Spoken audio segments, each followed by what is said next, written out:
Ashrafi coaching classes के इस YouTube platform पर आपका हार्दिक स्वागत है दोस्तों।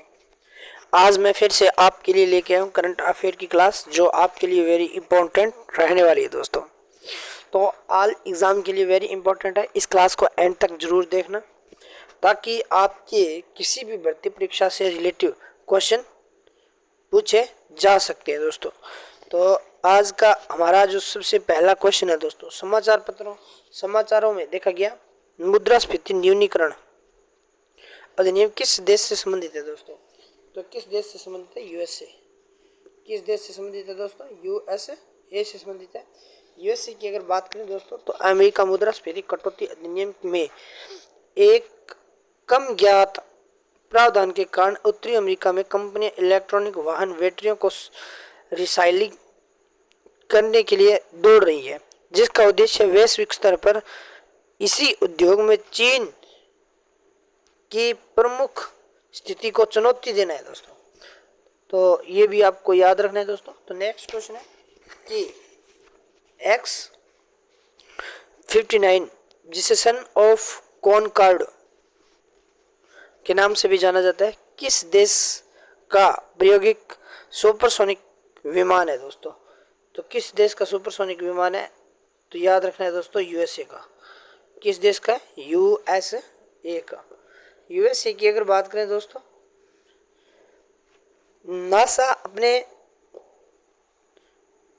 अपने नवीनतम प्रायोगिक सुपरसोनिक विमान X-59 जिसे प्यार से सन ऑफ कॉनकॉर्ड के नाम से जाना जाता है, यह परीक्षण करने की तैयारी कर रहा है और संभावित सुपरसोनिक पुनरुद्धार के लिए गंभीर प्रत्याशा है दोस्तों।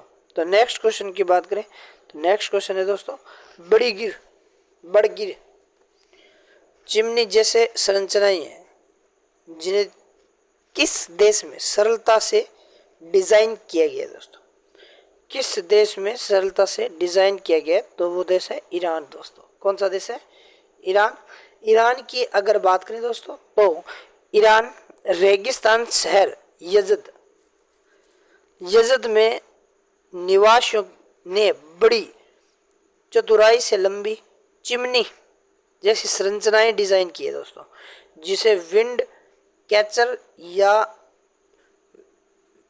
वेडगिर कहा जाता है दोस्तों, जो कि गर्मियों के दौरान अक्सर 40 डिग्री सेंटीग्रेड या सेल्सियस से अत्यधिक गर्मी राहत प्रदान करने के लिए ठंडी हवाएं खींचती है दोस्तों।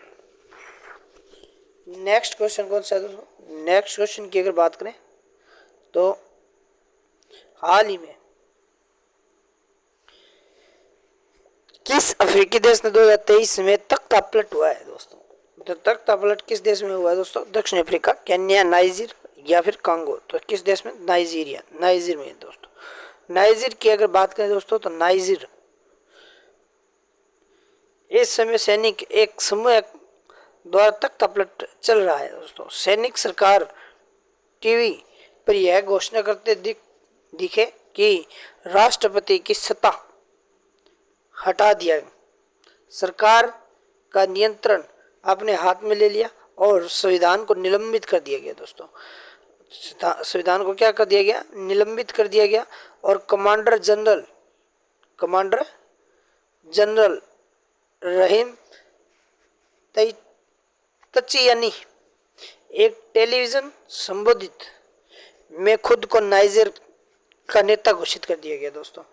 तो नेक्स्ट क्वेश्चन है कि कौन सा देश अरुणाचल प्रदेश और जम्मू कश्मीर भारतीय नागरिकों को स्टेपल वीजा देता है? तो चीन देता है दोस्तों। क्या देता है? चीन देता है। ये भारत और चीन के मध्य विवाद भी है दोस्तों। तो स्टेपल वीजा विवाद की बात करें, तो स्टेपल वीजा एक बिना स्टाम्प वाला कागज होता है, जो पिन या स्टेपल का प्रयोग करके पासपोर्ट पृष्ठ से जोड़ा होता है, जिसे इच्छा अनुसार आसानी से फाड़ा या हटाया जा सकता है।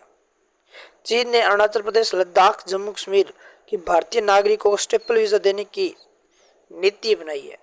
चीन यहां इन वीजे को वैध दस्तावेज मानता है। वहीं भारत सरकार इस रुख को लगातार खारिज करती रही है दोस्तों। तो नेक्स्ट क्वेश्चन है कि नॉर्वे, जर्मनी, फिनलैंड ने फर फार्म और स्तनधारियों पर किस बीमारी की सूचना दी है दोस्तों? तो एवियन और इन्फ्यूजा, एरियन और एवियन और इन्फ्यूजा एक ही बीमारी है दोस्तों। फिनलैंड के खाद्य प्रकरण के 2 फर फार्मों पर H5N1 की सूची दी, जो लोमड़ियाँ थी, जिसको प्रकोप की संख्या बढ़कर 14 हो गई है दोस्तों। नॉर्वे ने लाल लोमड़ी और पिल्ले में वायरस की सूचना दी है, जबकि जर्मनी में सील पर वायरस की सूचना दी गई है दोस्तों। तो नेक्स्ट क्वेश्चन है कि किस देश ने ताइपे हेलीकॉप्टर बेड़े के संचालन को निलंबित करने का निर्णय किया है दोस्तों? तो ऑस्ट्रेलिया है दोस्तों। कौन सा है? ऑस्ट्रेलिया। ऑस्ट्रेलिया की अगर बात करें दोस्तों, तो एक घातक सैन्य अभ्यास दुर्घटना में 4 लोगों की क्या हो गई है दोस्तों? मौत के बाद ऑस्ट्रेलिया ताइपन हेलीकॉप्टर बेड़े को संचालन को निलंबित करने का निर्णय लिया है। और तालिस्मान सेवर अभ्यास के दौरान, जिसमें फिजी, फ्रांस, इंडोनेशिया, जापान, दक्षिण Korea, New Zealand, Papua New Guinea, toga, United kingdom, Canada, Germany देश के 30,000 सैन्य कर्मियों शामिल है और हेलीकॉप्टर में भाग ले रहे थे दोस्तों, भाग ले रहे हैं। नेक्स्ट क्वेश्चन की बात करें तो ऑपरेशन शील्ड का आयोजन किस देश में किया गया दोस्तों? तो ब्राजील में किया गया। किस देश में किया गया? ब्राजील में। अगर ये क्लास आपको अच्छी लगी है तो ज़्यादा से ज़्यादा शेयर, सब्सक्राइब और लाइक करना ना भूलें दोस्तों। और ब्राजील का ऑपरेशन शील्ड एक पुलिस ऑपरेशन है, जिसने रियो डी जनेरियो में मलिन बस्तियों में अपराधियों और गिरोह को निशाना बनाया है। ब्राजील में हाल में किए गए घातक सुरक्षा बलों के अभियानों में कम से कम 45 लोगों की क्या की है दोस्तों? जान चली गई है। 45 लोगों की क्या चली गई है? जान।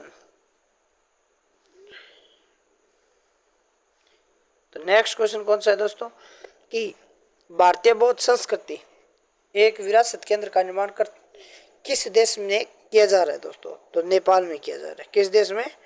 नेपाल में।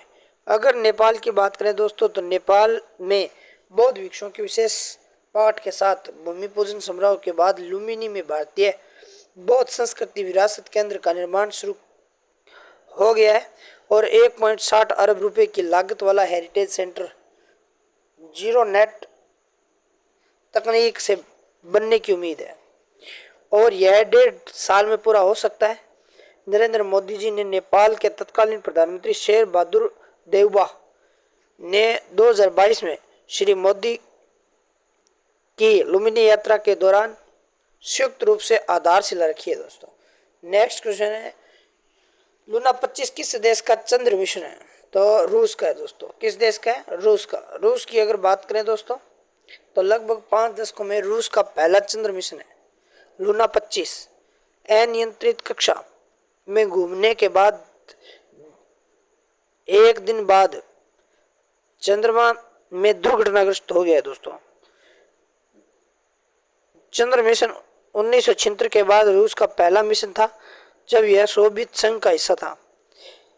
केवल 3 सरकार ही सफल चंद्रमा लैंडिंग में कामयाब रही है, सोवियत संघ, संयुक्त राष्ट्र अमेरिका और चीन।